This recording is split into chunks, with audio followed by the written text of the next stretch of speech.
كيفاش المغرب عطى تصريح رسمي للشركه اسرائيليه باش دير التنقيب على الغاز والبترول، وفين في نظرك عطاها الترخيص؟ ماشي في الشمال، ماشي في العرايش، ولكن هاد المره في قلب الصحراء المغربيه، وبالضبط في مدينه بوجدور. اييه، وكيف سمعتي وسطر مزيان على الصحراء المغربيه. كيفاش غادي تكون هاد الصفقه؟ وشكون هما الاطراف ديالها؟ واش المغرب غادي يخرج رابح شي حاجه؟ واش حنا كمغاربه غادي نستافدوا من هاد الصفقه ديال التنقيب على الغاز؟ ما تخافش، جوابك عندي. تكونسونطرا مزيان، خذ لك شي قهوه وغادي تخرج عارف كل شيء وبالديتاي. الا كنتي اول مره غادي يدوزو قدامك الفيديوهات القناه ديالنا، فخلي لي معاك واحد الابوني وايضا لايك للفيديو، تعليق وبارطاجي مع الناس اللي كتعرف. انا انس، وبلا زواق ندوزو للتفاصيل. باش نعرفوا مزيان هاد الصفقه كيفاش كانت، فخصنا ضروري نرجعوا شويه للور، رجعوا لسنه 2021 وبالضبط في 15 اكتوبر، ملي المغرب سنى اتفاقيه شراكه مع شركه اسرائيليه سميتها راتيو بتروليوم باش دير التنقيب على الغاز والبترول، وبالضبط في مدينه بوجدور المغربيه. ديك الوقيته فين المغرب كان فتح اول مره الابواب ديالو لواحد الشركه اجنبيه باش دير التنقيب على الغاز والبترول، وعلى مسافه اللي كبيره بزاف، اللي كتقدر تقريبا ب 129 الف كيلومتر، اللي كتمتد ما بين الداخله او ما بين القويره. ودابا حل معايا ودنيك مزيان لهذا الشيء اللي جاي. من ديك الوقيته يعني من 15 اكتوبر 2021 والدوسي ديال الاتفاقيه هو راقد حتى لهاد الايام، فين المغرب علم بشكل رسمي على تفويض هاد الصفقه لجوج ديال الشركات، اللي منهم وحده مغربيه ومنهم وحده اسرائيليه، وايضا كاين طرف ثالث اللي هو المكتب الوطني للهيدروكربورات والمعادن، شركه نيوميد انرجي، الشركه الاسرائيليه اللي فوض ليها المغرب هاد الصفقه ديال التنقيب. فهي مملوكه لواحد الملياردير اسرائيلي الاسم ديالو اسحاق تشوفا، وايضا الشركه المغربيه اداركو انرجي المملوكه للملياردير المغربي اليهودي يريف الباز، هو اللي كان عنده واحد الدور كبير باش هاد الصفقه تتم ويتفقوا هاد الثلاثه ديال الاطراف باش يديروا التنقيب على البترول والغاز. هو سيادنا حسب الدراسات الاوليه اللي دارها المكتب الوطني للهيدروكربورات والمعادن، فقالوا باللي ان مدينه بوجدور اللي كاينه في الصحراء المغربيه، هاد المدينه اللي كتطل على المحيط الاطلسي، فالمكتب الوطني للهيدروكربورات والمعادن قال باللي ان مدينه بوجدور فكاين من تحت منها اكبر احتياطي ديال الغاز هنايا في المغرب، صافي غنينا الله. وقالوا بالحرف باللي ان المنطقه ديال بوجدور فكتمتد على مساحه ديال 33812 كيلومتر مربع، تقدر تولي قطب طاقي هنايا في المغرب اللي مهم. غير هي واش هاد الارقام اللي قدمهم المكتب الوطني للهيدروكربورات والمعادن واش هي ارقام اللي مؤكده ولا لا؟ هادشي اللي اكدته شركه نيوميد انرجي الاسرائيليه من خلال الدراسات الاوليه ديالها، وقالوا باللي انه احتمال كبير باش يكون في مدينه بوجدور مخزون اللي كبير ومهم بزاف. هاد الشركه ما كتهضرش من فراغ، ولكن واحد الشركه اللي عندها تجربه كبيره وسيغتو في الشرق الاوسط، فما كتهضرش من الخاوي وعارفه اش كتقول. هادشي خلى واحد التفاؤل كبير في الاوساط المغربيه وايضا حتى في شمال افريقيا. دابا السؤال المهم وضروري خصنا نطرحوه هو واش المغرب غادي يستافد شي حاجه من هاد الاتفاقيه اللي دار او لا؟ الاتفاقيه اللي دارت ما بين هاد جوج ديال الشركات والطرف الثالث اللي هو المكتب الوطني للهيدروكربورات والمعادن، فكتقول باللي ان هاد جوج الشركات يعني الشركه الاسرائيليه نيوميد انرجي فغادي تاخذ واحد الحصه ديال 37.5% من هاد التنقيب، وايضا حتى الشركه المغربيه اداركو انرجي فغادي تدي حتى هي نفس النسبه اللي هي 37.5%، ولكن المكتب الوطني للهيدروكربورات والمعادن فغادي تكون الحصه ديالو هي 25%. ولكن بزاف منكم غادي يقولوا واش 25% في بلادنا وحافرين عندنا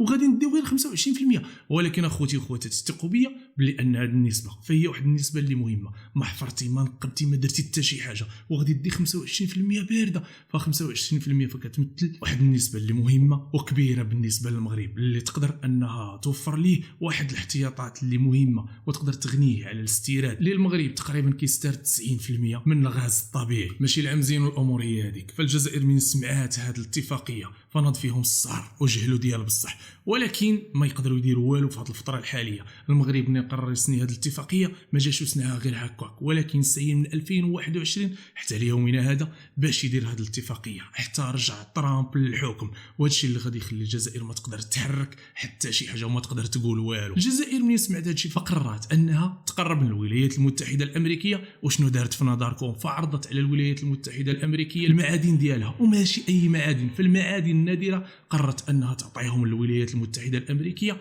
باش تصاحب معها وباش تحيي معها العلاقه. ولكن هيهات المغرب عارف اش كيدير وعارف فين حاط رجلو ديال بصح. ماشي غير الجزائر وكان اللي ناض فيها هذا الصعر هذا، ولكن حتى اسبانيا وبالضبط في جزر الكناري اللي حتى هي حست بالضغط وحست بالسخانه طلعت ليها، فجزر الكناري كتقول باللي انها فايته قبل من المغرب، دارت واحد الدراسات ودارت واحد الاحتمالات، ولكن ما صدقوا لها بوالو، وخرجوا بزاف ديال الصحف كيقولوا باللي ان هذه الخطوه هي خطيره بيئيا. ولكن حنايا فكنختلفوا عليهم، هما جزر وعندهم الصخور وعندهم بزاف ديال العراقيل الجيولوجيه، اما حنا فمدينه بوجدور فجايه في واحد المنطقه ديال الساحل، وهنايا ما عندناش المشكل في الحفير، فالارض مقارنه بالبحر فهي قريبه بزاف، وهذا الشيء اللي غادي يسهل العمليه ديال الحفر. فمن خلال هذا الشيء فكيبين باللي ان هذه ماشي اتفاقيه اقتصاديه او لا اتفاقيه ديال التنقيب، ولكن راه هي عندها ابعاد سياسيه وجيوسياسيه. الاتفاقيه اللي صبرت تقريبا 4 سنين باش تسنى، فكتبين باللي ان المغرب عارف اش كيدير وداير استراتيجيه،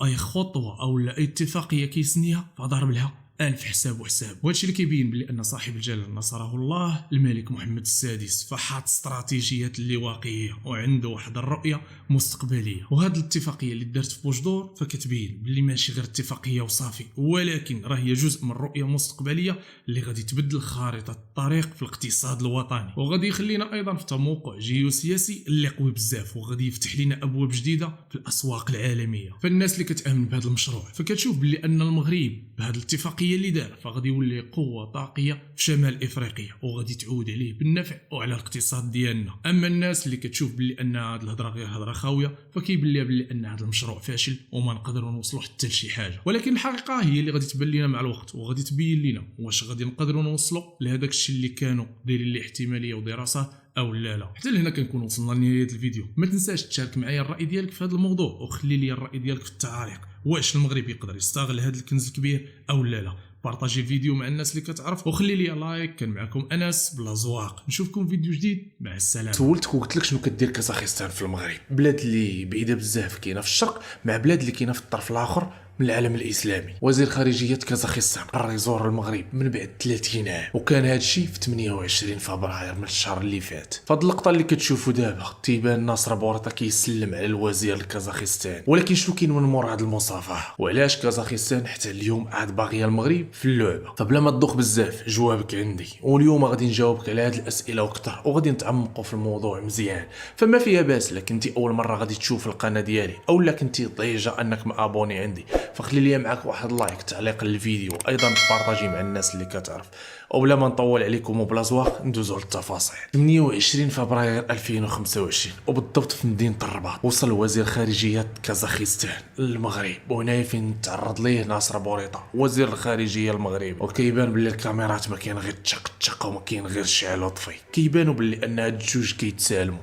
ولكن من مور هاد السلام ماشي شي حاجه عاديه، كاينين شي حوايج اللي خصك ضروري تعرفهم. ايوا سيدي، هاد السلام وهاد المصافحه ماشي عاديه، ولكن كتعطينا واحد الاشاره البدايه ديال